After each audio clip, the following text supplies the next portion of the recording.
السلام عليكم ورحمة الله وبركاته. أهلا بكم متابعينا الأعزاء في حلقة جديدة.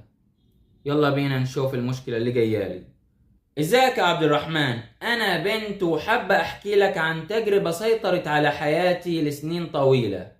التنمر اللي كنت بتعرض له في المدرسة واللي خلاني أفقد ثقتي في نفسي بشكل كبير. من وأنا صغيرة كنت مختلفة عن زمايلي، شكلي مختلف شوية وكنت أتكلم بصوت عالي شوية. ده كان سبب رئيسي في السخرية مني. في البداية كنت بحاول أتجاهلهم وأقول لنفسي يمكن بيتريقوا على أي حد، لكن مع الوقت الموضوع كبر وبقي يومي. أتذكر يوم في الصف الخامس واحدة من البنات وقفت قدامي وقالت بصوت عالي: شوفي وشك، ايه ده؟ شكل غريب. وكل الصف ضحك بصوت عالي. حسيت وكأني غير موجودة، قلبي اتجمد، رجلي ارتعشت وجسمي كله اتوتر.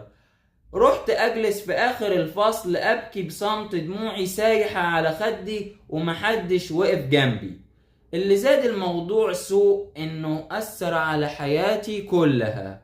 بقيت أخاف أتكلم حتى لو سؤال بسيط في الفصل. أي لمسة لشعري أو تعليق على صوتي كان بيخليني أبعد عن الناس فورا.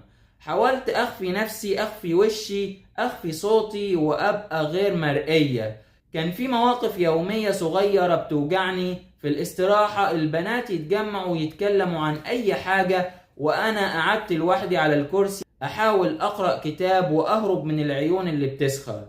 أي نشاط جماعي في المدرسة كان بيخليني أتعرق من الخوف، قلبي يدق بسرعة وأحيانا أرجع البيت وأبكي لساعات. كل مرة أمي تسألني عن يومي كنت أبتسم وأقول تمام وأخفي الحقيقة. مع مرور الوقت بقيت أتعقد من نفسي. أي كلمة أو نظرة من أي حد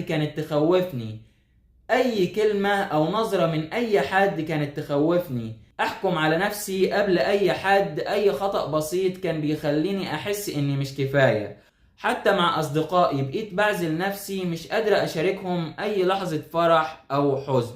وأصعب حاجة إن أثر التنمر ما انتهاش مع المدرسة. دلوقتي وأنا كبيرة عندي صعوبة في الثقة بالناس الجدد. أي نقد حتى لو بسيط بيخليني أرجع لذكريات المدرسة وأبكي جوه نفسي. أحيانا أحس إني مش قادرة أعبر عن رأيي في الشغل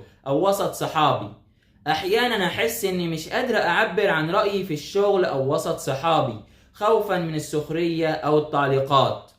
ذكريات التنمر محفورة في دماغي، صوت ضحكتهم، طريقة النظر ليهم، نبرة الصوت العالية، كل تفصيلة صغيرة بتطاردني لحد دلوقتي. أوقات كتير لما حد يضحك بصوت عالي قلبي يبدأ يترعش فجأة، وأفتكر نفسي في المدرسة مرة تانية قاعدة لوحدي وأبكي. دلوقتي أنا واقفة بين نارين، نار إني أحاول أثق في نفسي وأواجه أي نقد من غير ما أتعذب بس الماضي لسه حي، ونار إني أخاف من أي علاقة جديدة أو موقف اجتماعي وده بيخليني أعيش بحذر دائم. سؤالي ليك يا عبد الرحمن: إزاي أقدر أتعافى من آثار التنمر القديم وأبني ثقتي في نفسي من جديد؟ بصي، أنا عايز أقولك إن دي حاجة مش ذنبك ومش مشكلة فيكي. أنا مش عايزك تقولي غير حسبنا الله ونعم الوكيل. أولا لازم تثقي في نفسك، ومفيش حد ربنا خلقه شكله مش جميل. كل الناس اللي ربنا خلقها جميلة. ربنا مفيش حاجة وحشة خلقها. ربنا خلق كل حاجة جميلة. ربنا مفيش حاجة خلقها وحشة. كل حاجة ربنا خلقها جميلة. انا مش عايزك تقولي غير الناس اللي زمايلك اللي اذوكي دول، مش عايزك تقولي غير حسبنا الله ونعم الوكيل، وان شاء الله ربنا هيجيب لك حقك وربنا هيقتص منهم. لان الظلم والاذى النفسي ربنا بيحاسب عليه، وربنا ما بيسيبش اي ظلم. قولي حسبنا الله ونعم الوكيل، وركزي في مستقبلك وركزي في دراستك وثقي في نفسك، وما تركزيش على اي حاجة سلبية حواليكي. ما تركزيش على اي حاجة سلبية حواليكي. انا عايز اقولك ان شاء الله ربنا هيقويكي وهتبقي احسن من الاول، وان شاء الله نفسيتك هتتحسن. بس انت ركزي في دراستك وركزي في مستقبلك وركزي في كل حاجة انت بتعمليها. قربي من ربنا، صلي واقرأي قرآن، وما تقوليش على الناس اللي ظلمتك واللي اذتك نفسيا الا حسبنا الله ونعم الوكيل، يا رب انتقم منهم اشد انتقام. حسبنا الله ونعم الوكيل، يا رب انتقم منهم اشد انتقام. ركزي في مستقبلك، ركزي في دراستك وركزي في شغلك وركزي في حياتك. ما تبصيش لأي حاجة سلبية وما تسمعيش أي كلمة سلبية أو سيئة في حقك.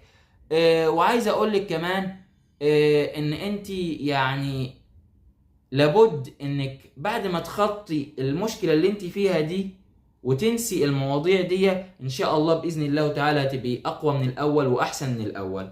سؤالي ليك يا عبد الرحمن، إزاي أقدر أتعافى من آثار التنمر القديم وأبني ثقتي في نفسي من جديد؟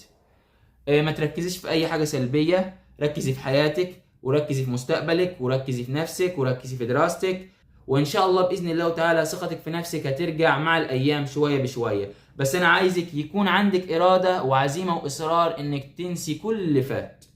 انسي كل اللي فات دلوقتي. عايزك تفكري في اللي انت بتعمليه وتفكري في مستقبلك وتفكري في ان انت بكرة هتعملي ايه وهتطوري في حياتك قد ايه وهتبقي اقوى قد ايه. ركزي في مستقبلك، ركزي في دراستك، وان شاء الله باذن الله تعالى تبقي اقوى. اوعي تفتكري الحاجات اللي حصلت لك دي زمان وانت حاولي انك تنسيها. قربي من ربنا، صلي واقرأ قرآن، وحاولي انك ما تفكريش في اي حاجة فاتت واذتك نفسيا، وحاولي انك تنسي. وان شاء الله باذن الله تعالى هتتعافي وهتقدري تثقي في نفسك من جديد، وثقتك هترجع في نفسك من جديد وهترجعي احسن من الاول واقوى من الاول. اتمنى اني اكون قدرت افيدك، ونشوفكم بحلقة جديدة، والى اللقاء.